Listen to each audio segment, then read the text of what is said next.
Hey there, and in today's video I'm going to show you exactly how you can build custom buttons just like these. Let's go ahead and get started.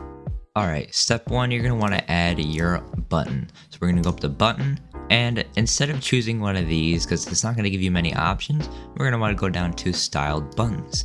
Go ahead and drag that into your editor. Next thing we're going to do is just change your text. So I'm just going to change it to get started. Boom. Okay, next thing you're going to want to do is choose your icon. Now if you want this to be like a subscribe button, then you could use this as an icon, or you can go to media from Wix, go to basic shapes. Now it's already selected for you, and then just type out arrow, because I'm doing get started, so we're going to use an arrow, and just go ahead and scroll through all these icons and choose your favorite. So I think I'm going to go with this one. There we go. And as you can see, it's shooting up, but I want it to shoot to the right. So what we're going to do is we're going to go over to the inspector panel, which is this icon right here. And you want to click the paintbrush icon. If you're over here, you want to click this and you'll get this. Now we're going to want to go over down to icon, and we're going to want to change the rotation to about, let's say 90 degrees, which is perfect for what I need.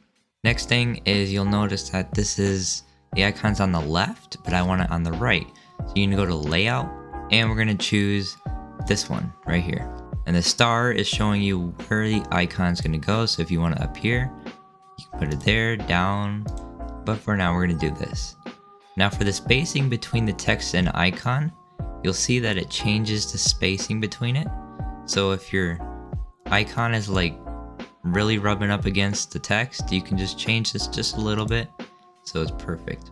Next thing I'm gonna do is I'm just gonna change the color really quickly. Then I'm gonna change the corners. So you can go right here, press corners, and you can change the radius. I'm just gonna do let's say 7. And I'm actually going to change the text too. So you can change the text by clicking this, and that brings up that. I'm going to change the font to this font, and I'm going to do a bold. And if you want to scale up the text, go to font size, and you can scale up the text just like that. Over mine was good. So now you want to design the hover interaction, because right now there's about nothing. So you're going to want to change the button state up here to hover. And as you can see, it changes a lot of things. So if you go to text and you change the color to like a, let's say green, then on the hover state, as you can see, it's going to change the color to green.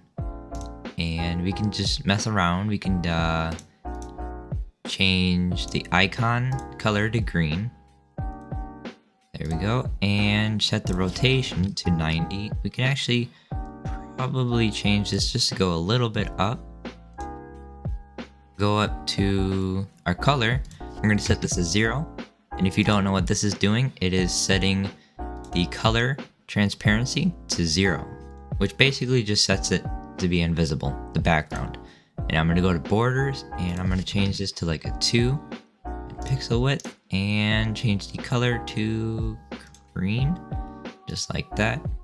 And if you want to go ahead and test this out for yourself, just go up to preview and hover over it, and there you go, your own custom button in EditorX.